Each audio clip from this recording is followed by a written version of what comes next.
बंधु नमस्कार। आज हम आप सबसे चर्चा करने के लिए उपस्थित हुए हैं भारतीय शिक्षा और आधुनिकता। इस विषय पर चर्चा करने से पहले कुछ बातों को मैं स्पष्ट करना चाहूँगा,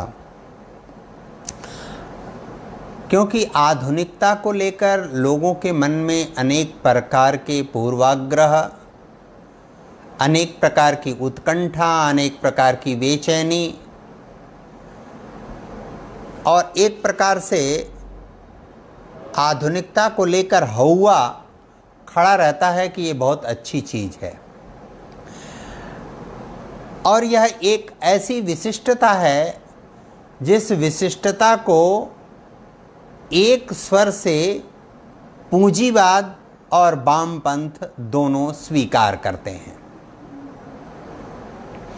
और इसके विरुद्ध, आधुनिकता के विरुद्ध, इसकी विशेषताओं और इसके प्रत्ययों के विरुद्ध बोलने पर भारतीय और भारतीय मानसिकता के लोगों की लोग निंदा और बुराई भी करते हैं।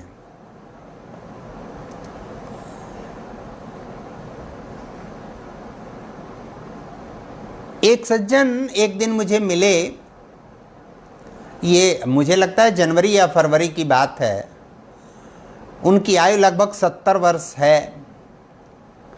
पति पत्नी अकेले उत्तर प्रदेश की राजधानी में रहते हैं। बहुत अच्छा और शानदार आवास है उनका। उनके 2 बेटे और 1 बेटी है। मेरी उनसे एक स्थान पर भेंट हुई, फिर वो घर अपने चाय के लिए ले गए और बातचीत के दौरान उन्होंने कहा कि मेरे 2 बेटे हैं, एक IRS है और एक IAS है। मेरी बेटी भी IAS है और मेरा दामाद IPS है और ये सभी चारों अमुक अमुक स्थानों पर, बड़े विशिष्ट स्थानों पर तैनात हैं।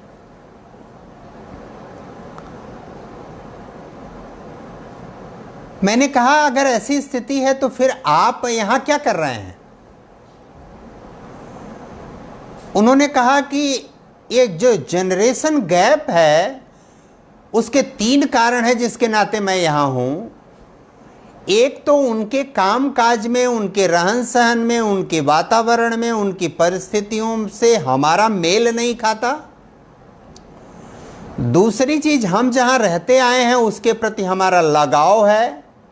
और तीसरी चीज, हमारे बेटा बेटी, दामाद, बहू, उनके जो बच्चे हैं उन बच्चों से हमारे कम्युनिकेशन को लेकर हमेशा सशंकित रहते हैं।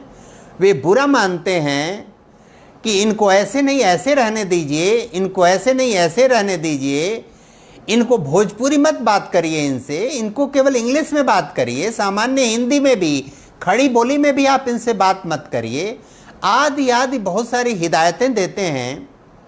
इसलिए मैं अनेक बार, हम पति पत्नी जाते भी हैं तो 2-4 दिन से अधिक नहीं रह पाते और वहाँ से लौट आते हैं।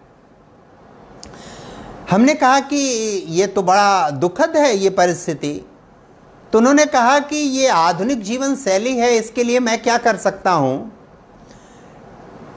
हमने कहा कि आपके बच्चों की इतने बड़े पद पर, इतने महत्वपूर्ण जगहों पर पहुँच जाने से आप सुख का अनुभव करते हैं, आनंद का अनुभव करते हैं, या कैसा आपको महसूस होता है? उन्होंने कहा कि न तो मैं सुख का अनुभव करता हूं, न तो दुख का अनुभव करता हूं। जो मैं अनुभव करता हूं उसको व्यक्त नहीं कर सकता। हमने कहा यह तो बड़ा विकट प्रश्न है। और फिर वे जो चारों लोग इतने विशिष्ट स्थान प्राप्त किए हैं और आप उनकी महिमा का गान करके बहुत प्रसन्न हो रहे हैं, इसका उद्देश्य, लक्ष्य, हेतु क्या है? जिसने उनको पैदा किया, पाल पोस के बड़ा किया, उस लायक बनाया, जहां वो पैदा हुए, जिन परिस्थितियों में पले बढ़े, आगे बढ़े, यानी उनका जो था, जिसके कारण वो वहां हैं, उसका उनके लिए कोई मूल्य नहीं है। एक अन्य चीज है जिसके कारण वो बहुत व्याकुल परेशान है और उसके पीछे लालायित और व्याकुल होकर भागते फिर रहे हैं।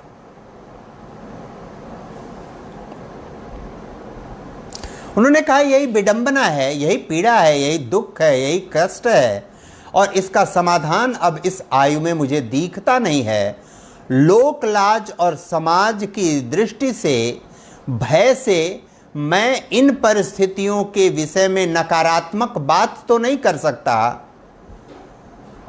प्रशंसा उनकी करने के अलावा मेरे पास रास्ता नहीं है, लेकिन एक अज्ञात और ज्ञात भय हमारे पास है कि आज हमारा जीवन चल रहा है, हम गति करने में, मूवमेंट करने में हम लोग समर्थ हैं, हम दैनिक क्रिया अपने से स्वयं कर पाने में समर्थ हैं, हम अपने से खा पी लेने में समर्थ हैं। जब हमारी यह सामर्थ्य भी चली जाएगी, हम असमर्थ हो जाएंगे, तो हमारा सहारा कौन होगा? हमारे पास जो नौकर चाकर या अन्य सहयोगी होंगे, उनकी अपनी आवश्यकता होगी, उनका अपना आग्रह दुराग्रह होगा, पूर्वाग्रह, होशियारी, चालाकी, समझदारी होगी। और मेरे जो बेटे बेटी, दामाद, बहू और उनके बच्चे हैं, उनके लायक मैं रहा नहीं, हम रहेंगे नहीं। वे हमको भार और संकट समझकर हमसे किनारा करने की कोशिश करेंगे।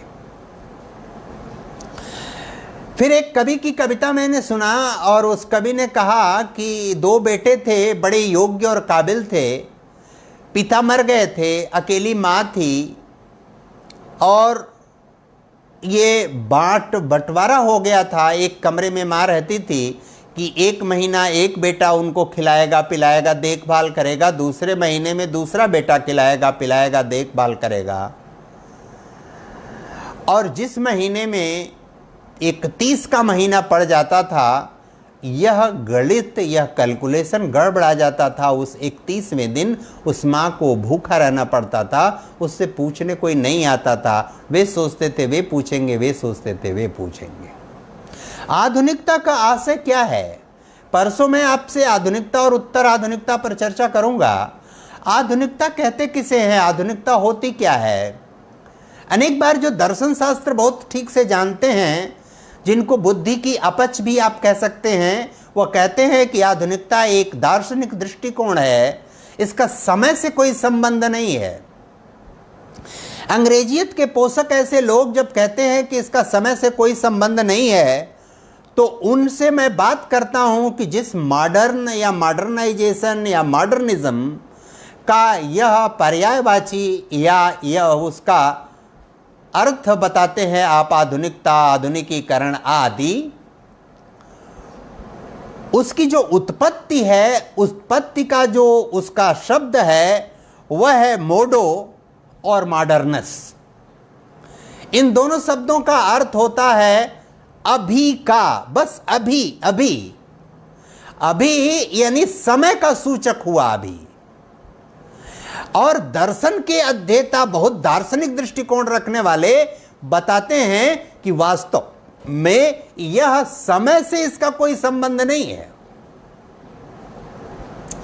फिर एक सवाल खड़ा होता है, इस पर जो चर्चा करते हैं और चर्चा करते करते कहते हैं कि यह उत्तर पारंपरिक युग जब आया, उत्तर मध्य युग आया, उत्तर औद्योगिक युग आया, और उत्तर औद्योगिक युग जब आया तो धर्मनिरपेक्षता की तरफ लोग बढ़े और इस कारण से जो परिस्थिति उत्पन्न हुई उसके नाते आधुनिकता का पदार्पण हुआ। और यह आधुनिकता इस तरह से एक दार्शनिक दृष्टिकोण है, यह समय की संकल्पना नहीं है। इस अर्थ में दार्शनिक दृष्टिकोण है कि जब उत्तर मध्य युग आया, उत्तर औद्योगिक युग आया, उत्तर पारंपरिक युग आया पश्चिम में, तो उसने एक ऐसे वातावरण का सृजन किया जिस वातावरण ने पश्चिम में इनलाइटमेंट की परिस्थिति पैदा की। यानी एक ऐसा तेज पुंज, एक ऐसा प्रकाश उनको इस बात में दिखाई पड़ा कि आधुनिकता तो बहुत सारी समस्याओं का समाधान करने वाली है। लेकिन सही अर्थों में जो आधुनिकता है वह आधुनिकता पूंजीवाद का सामाजिक सांस्कृतिक व्याख्या के अलावा और कुछ नहीं है। यह एक ऐसा प्रत्यय है, यह एक ऐसी विशेषता है जो पूंजीवाद के सामाजिक और सांस्कृतिक पक्ष को उद्घाटित करती है, उसके व्यावहारिक आशय को स्पष्ट करती है। इसके अलावा आधुनिकता और कुछ नहीं है। और यही आधुनिकता ऐसी चीज है जो अस्तित्ववाद और मार्क्सवाद के बाद की अवधारणाएं जब मार्क्सवाद और साम्यवाद से जुड़कर आई तो इसी आधुनिकता ने पूंजीवाद के निकट साम्यवाद, मार्क्सवाद और अस्तित्ववाद को उसके निकट खड़ा कर दिया। और इसी अर्थ में, क्योंकि यह भारतीयता या परंपरा या मूल्य के प्रतिक्रिया स्वरूप आया हुआ एक विधान है, और इसके कारण पूंजीवाद और साम्यवाद या मार्क्सवाद या अस्तित्ववाद इसको बड़े आनंद से, बड़े चाव से, बड़े चटकारे लगाकर इसको स्वीकार करते हैं। अब इसको स्वीकार जब करते हैं तो आप ये बहुत सामान्य बात नहीं है। इसको समझने के लिए आप समझिए कि आधुनिकता के सभी खंडों की मैं परसों विस्तार से चर्चा करूंगा, आधुनिकता और उत्तर आधुनिकता की, और उसकी जो समस्याएं हैं और उनके नाते भारत ही नहीं पूरी दुनिया जो अनेक प्रकार के संकटों में घिर गई है, अनेक प्रकार के पारिवारिक, सामाजिक, आर्थिक, राजनैतिक, हिंसक गतिविधियों में जो संलग्न हो गई है, इस आधुनिकता और उत्तर आधुनिकता के कारण उसकी विस्तार से मैं परसों आपसे चर्चा करूंगा। अभी उसका जो शिक्षा को लेकर परिस्थिति है उसकी मैं आपसे चर्चा करना चाहता हूं। 1450 यानी 1450 ईस्वी के आसपास आधुनिकता को मानते हैं कि दुनिया में यह आना, यानी लगभग पुनर्जागरण काल का वो पीरियड मान सकते हैं आप, थोड़ा बहुत आगे पीछे करके। अब इस आधुनिकता के आलोक में इसको तीन विभाजन कर देते हैं। एक आधुनिकता का आरंभिक कालखंड, आधुनिकता का शास्त्रीय कालखंड यानी उसका मध्यवर्ती कालखंड, और तीसरा है आधुनिकता का आधुनिक कालखंड यानी उत्तर आधुनिकता का कालखंड। इस आधुनिकता पर सबसे बड़ा सवाल तभी खड़ा हो जाता है जब आप कहते हैं, इसकी दार्शनिक व्याख्या करने वाले जब ये कहते हैं कि यह समय से संबंधित नहीं है। अगर कोई बात समय से संबंधित नहीं है तो फिर उसका आप तीन विभाजन किस आधार पर करते हैं? आरंभिक आधुनिकता, शास्त्रीय आधुनिकता, उत्तर आधुनिकता। आधुनिकता और उत्तर आधुनिकता में भेद आप समय के अलावा किस प्रत्यय, किस विशेषता, किस तर्क के आधार पर करेंगे? नहीं कर पाएंगे। आधुनिकता की जो मूल संकल्पना है उस मूल संकल्पना से भी भटकाओ, इसको मान्यता देने वाले पूंजीवादी लोग और साम्यवादी अस्तित्ववादी लोग इसको प्रश्रय देते हैं, और यही एक बड़ा सवाल खड़ा करता है। और इसी नाते जब आधुनिकता का शास्त्रीय कालखंड आता है, और आधुनिकता के शास्त्रीय कालखंड का समय चाहे उसके सूक्ष्म विवेचना करने पर जो भी ठहरे, लेकिन उसी कालखंड में आता है भारत में मैकाले ने जिस शिक्षा पद्धति की 1835 में नींव डाली, और भारत में यह कहा गया स्पष्ट शब्दों में, भारत में बताया गया कि भारत में यह जो शिक्षा पद्धति लाई जा रही है, मैं हूबहू मैकाले की बातों का हिंदी रूपांतरण आपको पढ़ के बता रहा हूं। उनका कहना था कि वर्तमान शिक्षा प्रणाली जो लागू की जा रही है भारत में और इसकी नींव रखी गई है, यह अंग्रेजी शिक्षा का उद्देश्य भारत में प्रशासन के लिए बिचौलियों की भूमिका निभाने तथा सरकारी कार्य के लिए भारत के विशिष्ट लोगों को तैयार करना इसका उद्देश्य है। ध्यान से इस बात को समझने की है कि शिक्षा का उद्देश्य, इस शिक्षा का उद्देश्य, आधुनिक शिक्षा का उद्देश्य भारत में प्रशासन के लिए बिचौलियों की भूमिका निभाने तथा सरकारी कार्य के लिए भारत के विशिष्ट लोगों को तैयार करना इसका उद्देश्य है। जिस पूंजीवाद की यह सामाजिक, व्यावहारिक और सांस्कृतिक परिकल्पना आधुनिकता है, उस पूंजीवाद के आलोक में मैकाले भारत में आधुनिक शिक्षा प्रणाली की घोषणा 1835 में करता है।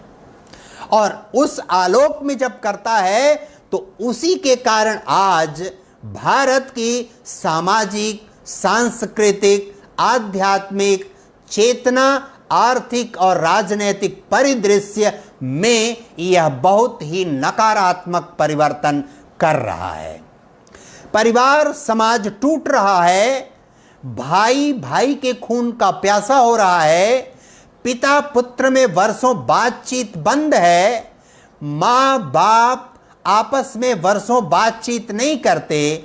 ऐसे पिता और माता को देखा गया, एक ही मकान में पिता पहले तल पर, माँ निचले तल पर रहती हैं और दोनों में वर्षों से बातचीत नहीं है। पूछने पर कि आप अलग क्यों नहीं हो जाते, वो कहते हैं कि मैं समाज के दिखाने के लिए हम हैं कि इसी मकान में रहते हैं, लेकिन हमारी वर्षों से कोई भेंट बातचीत मुलाकात नहीं है। इस आधुनिक शिक्षा की यह सबसे बड़ी समस्या है। और इस समस्या ने, इस आधुनिक शिक्षा ने जो सबसे बड़ी समस्या पैदा किया, जो दर्द दिया, उस आधुनिक शिक्षा प्रणाली ने आगे कहा कि इस शिक्षा प्रणाली ने, ध्यान से सुनने की जरूरत है, उच्च वर्गों को भारत के शेष समाज में पृथक रखने में महत्वपूर्ण भूमिका निभाएगा। उच्च समाज को निम्न समाज से पृथक रखने में महत्वपूर्ण भूमिका निभाएगा। ब्रिटिश समाज में 20वीं सदी तक यह मानना था और वह यहां भी लागू होना चाहिए कि श्रमिक वर्ग के बच्चों को शिक्षित करने का तात्पर्य है उन्हें जीवन में अपने मूल कार्य के लिए अयोग्य बना देना। ब्रिटिश शिक्षा प्रणाली ने निर्धन परिवारों के बच्चों के लिए इसी नीति का अनुपालन करते हुए भारत में 1835 में नई शिक्षा प्रणाली लागू किया और वही शिक्षा प्रणाली कमोवेश थोड़े बहुत अंतर के साथ, थोड़े बहुत बदलाव के साथ भारत में अद्यतन चलती और संचालित होती आ रही है। शिक्षा का वास्तव में उद्देश्य क्या है? शिक्षा में उद्देश्य सफलता किस बात की सफलता? अधिक रुपया कमाने की सफलता, अधिक बड़ा पद पाने की सफलता, अधिक संपत्ति अर्जित करने की सफलता, दूसरे से बड़ा दिखने की सफलता, दूसरे के सामने अपने अहंकार को लादने की सफलता, दूसरे को नीचा दिखाने की सफलता, दूसरे की झोपड़ी के बगल में बड़ी अट्टालिका बनाने की सफलता, दूसरे पैदल चलने वाले बिना चप्पल के सामने आप 1 करोड़ की गाड़ी में चलने की सफलता। आप किस सफलता को आधुनिक शिक्षा मानते हैं और मानते हैं कि आधुनिक शिक्षा के कारण वो सफलता प्राप्त होती है? यह आधुनिक शिक्षा आदमी को आदमी नहीं रहने देती, बाकी उसके लिए सब कुछ करती है। आदमी बस आदमी नहीं रह जाता।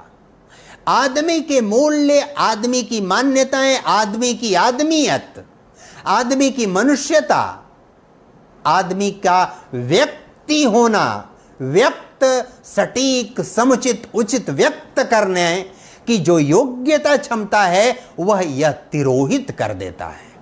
आधुनिक शिक्षा प्रणाली कोई भी दुनिया की दुनिया की जो चिंतन पद्धति है, जो विचार पद्धति है, जो दार्शनिक पक्ष है, वह केवल 3 बातों पर आधारित होता है। एक है कि जो विचार करने वाला है उसको क्या अच्छा लगता है। दूसरा बिंदु होता है जो विचार करने वाला है, निर्णय करने वाला है, उसके अतिरिक्त और शेष लोगों को क्या अच्छा लगता है।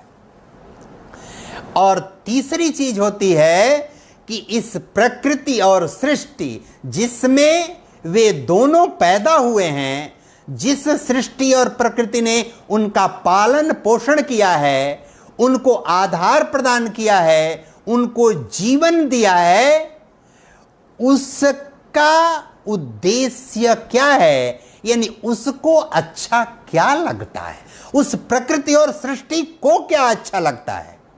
कोई दर्शन या कोई विचार तत्व जब इस तीसरे की दृष्टि को ध्यान में रखकर विचार और व्यवहार करता है, कार्य करता है, तब वह दर्शन उचित होता है, न्यायपूर्ण होता है, तर्कसंगत होता है और समाज, देश और मानवता के हित में होता है। दुनिया में पूंजीवाद और साम्यवाद ने कभी भी इस तीसरे पक्ष का कहीं कोई विचार नहीं किया कि प्रकृति और सृष्टि को क्या अच्छा लगता है। इस सृष्टि, जो सृष्टि हमें सब कुछ प्रदान करती है, उसको क्या अच्छा लगता है, इस पर विचार नहीं करता। जो अमेरिका और चीन का इस समय द्वंद्व है, अमेरिका और चीन के द्वंद्व पर हम कल आपसे विस्तार से चर्चा, अमेरिका और चीन के बीच के द्वंद्व का यह प्रतिफल है, जिस प्रतिफल के कारण जो प्रतिफल इस बात पर आधारित है कि हमको जो अच्छा लगता है या हमारे अतिरिक्त लोगों को जो अच्छा लगता है, हम उनके अनुसार ही कार्य व्यवहार करेंगे, उसी पलड़े पर चलेंगे, उसी तराजू पर तौले जाएंगे और हम अपना कार्य व्यवहार और आचरण करेंगे। इस कारण जब आधुनिक शिक्षा की बात आप करते हैं तो आधुनिक शिक्षा व्यक्ति की सफलता या असफलता या शिक्षा देने वाले की सफलता और असफलता का इस आधार पर मूल्यांकन और निर्धारण होना चाहिए कि उस व्यक्ति का, यानी जिसने शिक्षा पाया है, उसका अपने लिए क्या योगदान है, अपने कुटुंब के लिए क्या योगदान है, अपने समाज के लिए क्या योगदान है, अपने देश के लिए क्या योगदान है, अब मानवता के लिए क्या योगदान है, जीव मात्र के लिए क्या योगदान है, इस प्रकृति और सृष्टि के लिए क्या योगदान है।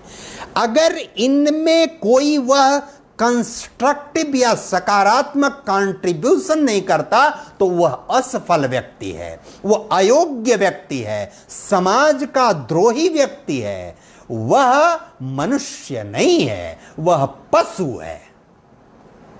चाहे उसकी सफलता लौकिक दृष्टि से कितनी भी बड़ी क्योंकि वह पशु इसलिए हो जाता है क्योंकि वह अंदर से अशांत है, वह अंदर से दिग्भ्रमित है, वह अंदर से बहुत पीड़ित, परेशान, दुखी और तकलीफ में है।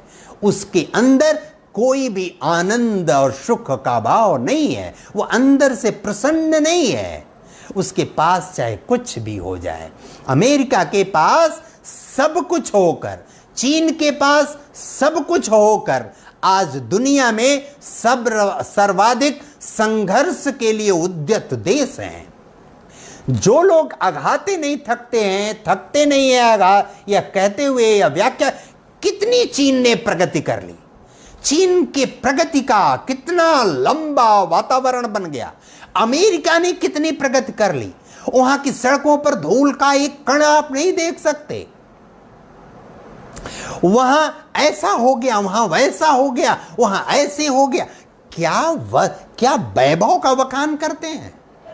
उस वैभव के बखान में इसी कोरोना ने, पीछे के उदाहरण और इतिहास में जाने की जरूरत नहीं है, प्रथम और द्वितीय विश्व युद्ध में जाने की जरूरत नहीं है। इसी कोरोना में कितने लाख कैसे लोग चीन में मर गए, अमेरिका में मर गए, सारे संसाधन और सुविधाओं और लौकिक सुविधाओं के वशीभूत होकर मर गए, नष्ट हो गए, परेशान हो गए, परेशान हैं, आने वाले समय में और भी विद्रूप स्थिति में पहुंचेंगे।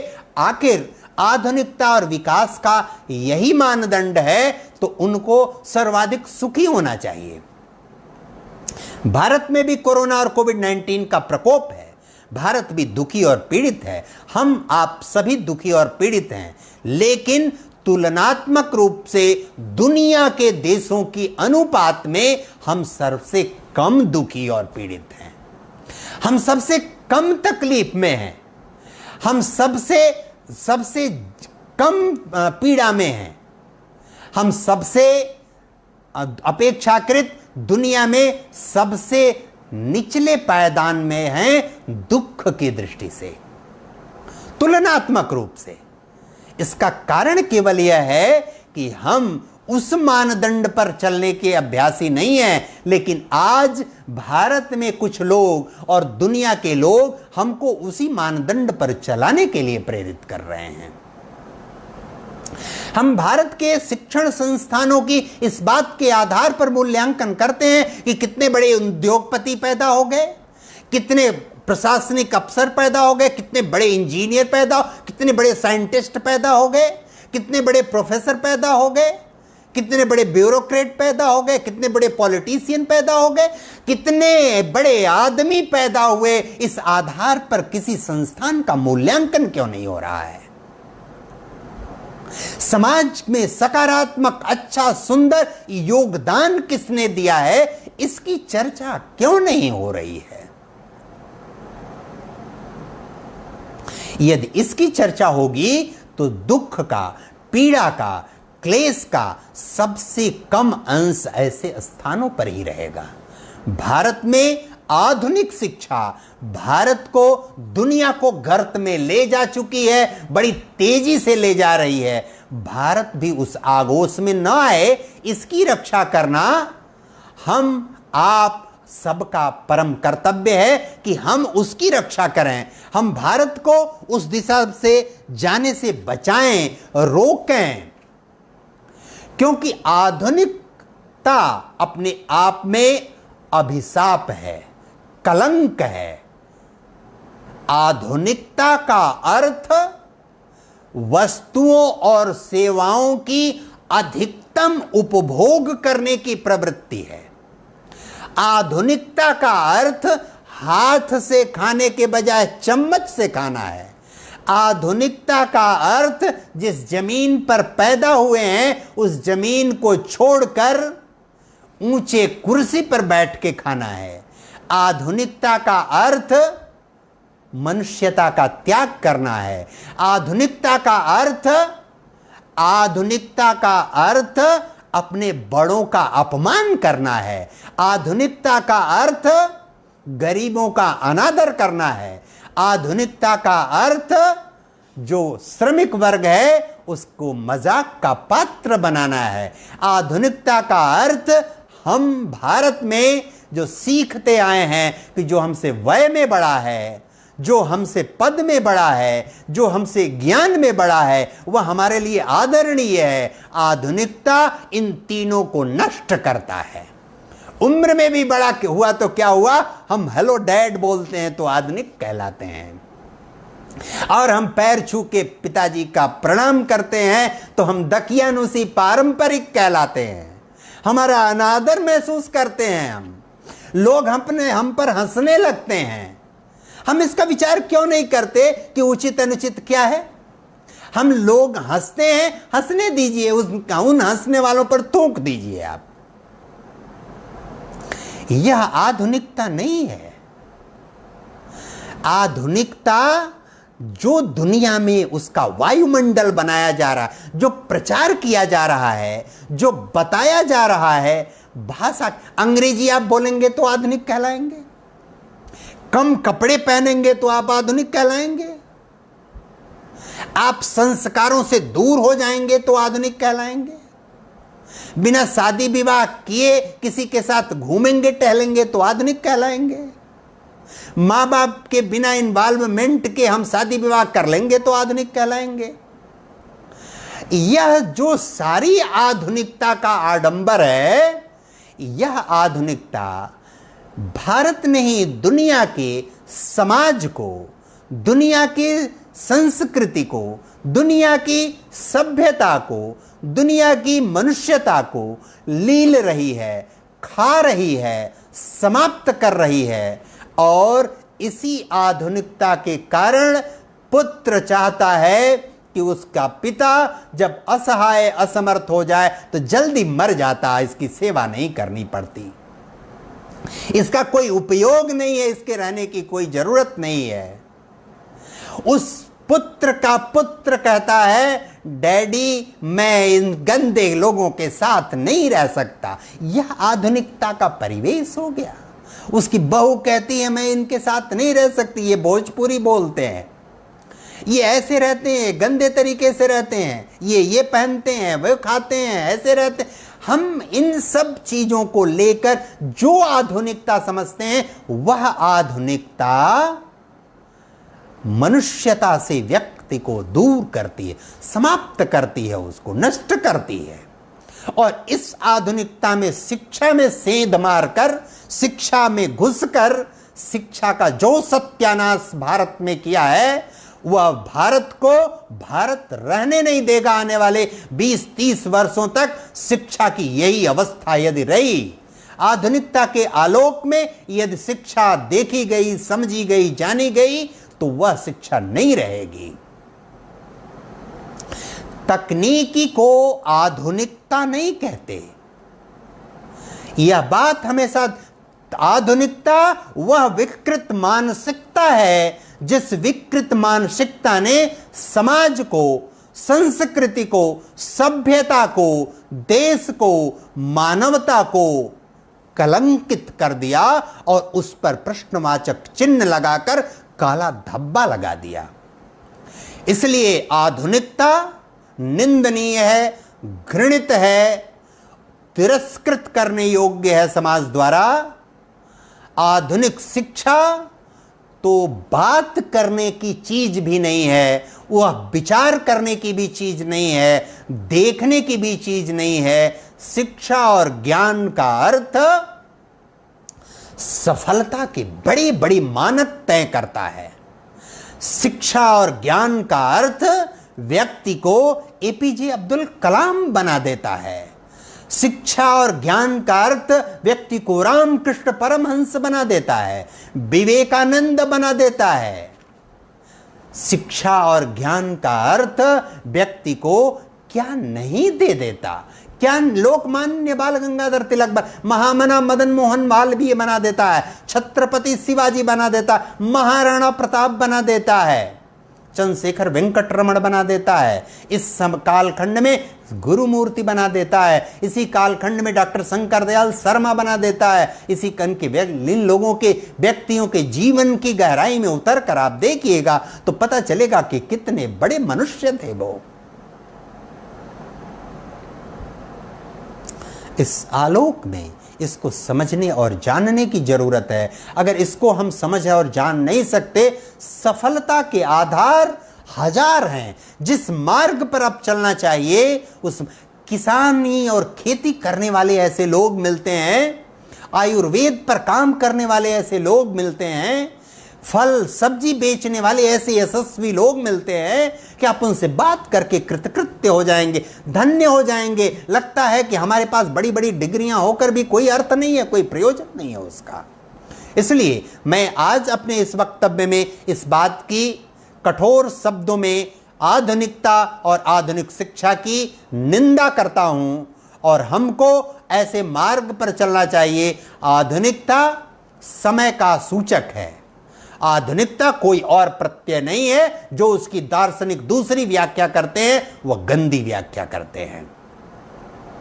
समय का सूचक है। समय, परिस्थिति, आवश्यकता के अनुसार हमको चीजों में बदलाव करने की भी जरूरत होती है, लेकिन परंपरा की प्रतिक्रिया स्वरूप कोई आधुनिकता विचार आया है, इसका कोई मूल्य नहीं, कोई अर्थ नहीं है। उत्तर औद्योगिक काल के कारण यह आया है, इसका कोई विचार और मूल्य नहीं है।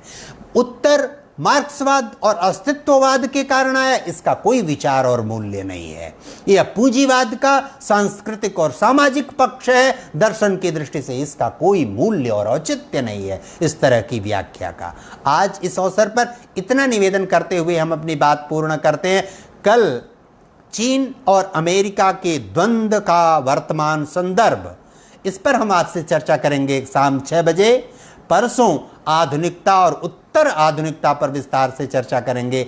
आज इतना ही निवेदन करते हुए अपनी बात पूर्ण करते हैं और कौस्तुभ नारायण मिश्र आपको नमस्कार करते हैं। बहुत बहुत धन्यवाद। नमस्कार।